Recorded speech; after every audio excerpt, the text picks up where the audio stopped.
नमस्कार बंधुरा आज के आमरा जाচ্ছি ইয়ম इंडिया মনাস্টারি। এটি শিলিগুড়ি শহর থেকে 11 কিলোমিটার দূরে এবং বেঙ্গল সাফারি থেকে 2 কিলোমিটার। এটি শিলিগুড়ির সবথেকে বড় মনাস্টারি, কিন্তু এখনও প্রচারের আলোতে আসেনি, বা এমনও হতে পারে এটা উত্তরবঙ্গের সবথেকে বড় মনাস্টারি। আর এখানে যাওয়ার সুবিধাটা হলো এটাই, তোমরা যারা বেঙ্গল সাফারি ঘুরতে আসবে, জাস্ট বেঙ্গল সাফারি থেকে 2 কিলোমিটার। বেঙ্গল সাফারির সামনে থেকেও তোমরা টোটো বা অটো পেয়ে যাবে, সেটা রিজার্ভ করেও তোমরা সেটা ঘুরে আসতে পারো। এই মনাস্টারি যাওয়ার জন্য শিলিগুড়ির সেবক রোড ধরে প্রথমে যেতে হবে বেঙ্গল সাফারির, এবং বেঙ্গল সাফারির পিছনে রয়েছে একটি তুরিবাড়ি গ্রাম, সেই গ্রামেই এই মনাস্টারিটি অবস্থিত। তো আমরা এখন যাচ্ছি সেই প্রথমে বেঙ্গল সাফারির গেটে, এবং তারপরে সেখান থেকে যাব আমরা ইয়ম ইন্ডিয়া মনাস্টারিতে।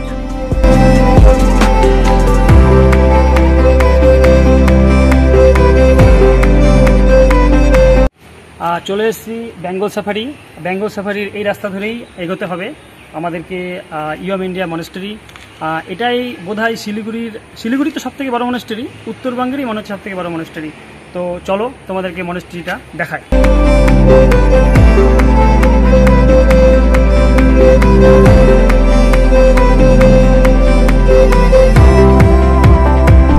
মনাস্টারির গেট ধরেই আমাদেরকে এগোতে হবে, এবং পুরো রাস্তাতেই সুন্দর করে বোর্ড লাগানো রয়েছে যে কোন দিকে যাচ্ছে ইয়ম ইন্ডিয়া মনাস্টারি রাস্তাটি। একটি কাঠের বানানো ওয়াচ টাওয়ার, কারণ এই এলাকায় কিন্তু হাতি আসে, তার প্রমাণ হলো ওই যে সেই ওয়াচ টাওয়ারটি। বেঙ্গল সাফারি দিয়ে সোজা এসে একটি মোড় পড়বে, এই মোড়ের সোজা না গিয়ে হাতের বাঁ দিকে আমাদেরকে কাটতে হবে। হাতের বাঁ দিকেই সেই রাস্তাটি চলে গেছে ইয়ম ইন্ডিয়া মনাস্টারি, এবং পুরো রাস্তাতেই এরকম ডিরেকশন দেয়া রয়েছে, কোনো অসুবিধা হবে না আপনাদের যেতে।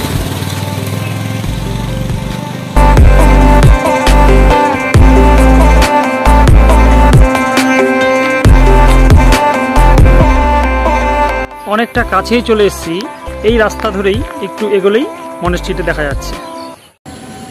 সুন্দর এই গ্রামটি তুরিবাড়ি, বেঙ্গল সাফারির ঠিক পিছনে, এবং আমরা মোটামুটি ইয়ম ইন্ডিয়া মনাস্টারির সামনেই পৌঁছে গেছি।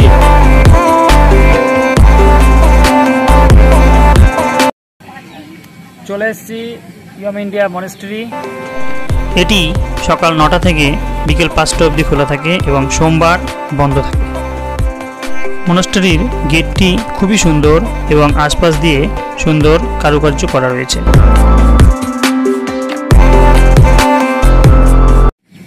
তো আমরা তাহলে এখন মনাস্টারির ভিতরে যাই।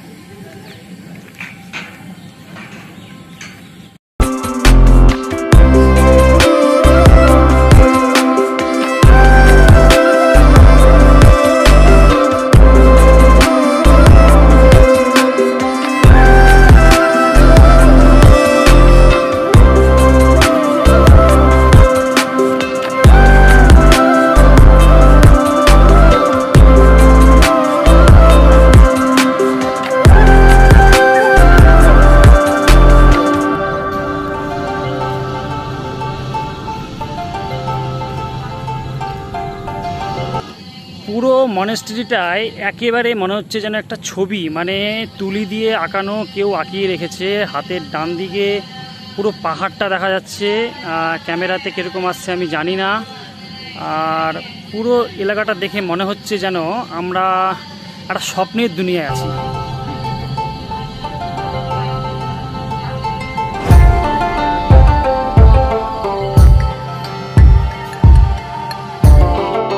এবার তাহলে মনাস্টারির ভিতরটা একটু দেখে নিই।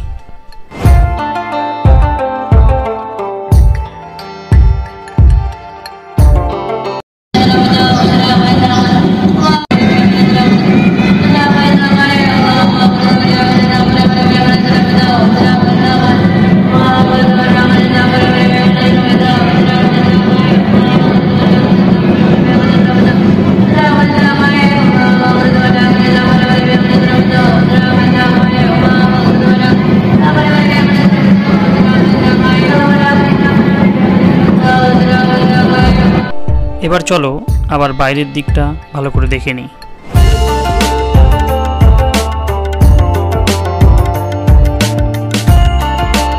পুরো পুরো পাহাড়টা এখানে দেখা যাচ্ছে। এটা অ্যাকচুয়াল সেবক পাহাড়, তোমরা এসছো কিনা জানি না। দেখো পুরো পাহাড়টা মানে এখান থেকে দেখা যায়।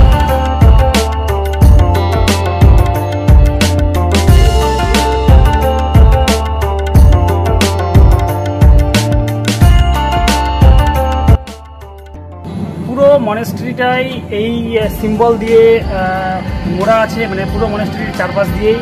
এটা বুদ্ধিস্টদের নিয়ম অনুযায়ী এটাকে নাকি ঘোরালে ভগবানের কাছে সেই বার্তাটা যায়।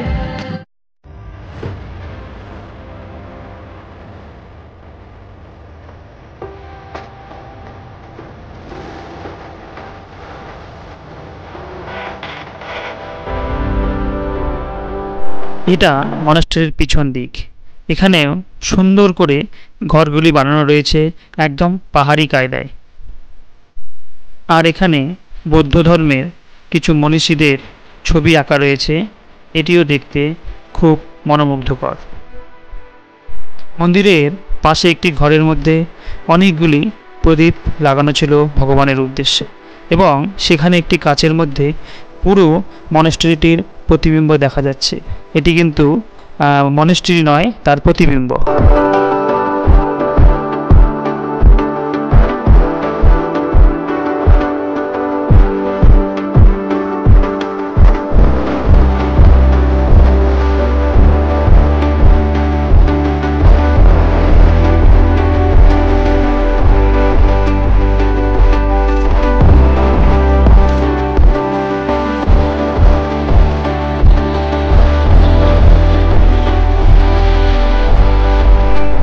মনাস্ট্রিটি খুব সুন্দরভাবে দেখলাম, এবং ভাবছি এবার বাইরে গিয়ে বাইরের গ্রামটি একটু দেখে নিই।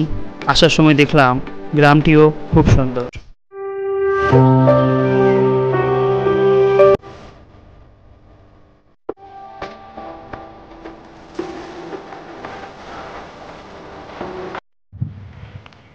এই হলো সেই মনেস্ট্রি যেটা এখন দেখলাম। মনেস্ট্রি দেখে আমরা মনেস্ট্রির পিছনে চলে আসলাম। মনেস্ট্রির পিছনে হলো এটা তুরিবাড়ি ফরেস্ট। পিছনটাতে দেখো পুরো ফরেস্ট দেখা যাচ্ছে। এই ফরেস্টে তো কিন্তু নো এন্ট্রি রয়েছে, আর পাশ দিয়ে বয়ে গেছে মহানন্দা নদী। তোমাদের হাতে যদি সময় থাকে তোমরা কিন্তু এই মনেস্ট্রিটা দেখে পিছনে এসে এই সুন্দর একটা পরিবেশের আনন্দ তোমরা নিতে পারো। খুব সুন্দর জায়গা, একবার অবশ্যই চেষ্টা করো আসার। বেঙ্গল সাফারিও তোমরা দেখে নিতে পারবে, তার সাথে সাথে এই মনেস্ট্রি এবং তার সাথে সাথে এই প্রাকৃতিক যে এখানকার রূপ, জঙ্গল, নদী, বিশাল মাঠ, তোমরা সেই আনন্দ নিতে পারবে। কেমন লাগলো আজকের এই আয়োজন জানিও। আমি সবসময় চেষ্টা করি আমার বেটার দেওয়ার, তোমাদেরকে সব কিছু দেখানোর। জানি না কতটা কি দিতে পারি, তোমরা আমার সাথে থেকো। আর ভিডিওটা কেমন হলো কমেন্টসে জানিও। Thank you.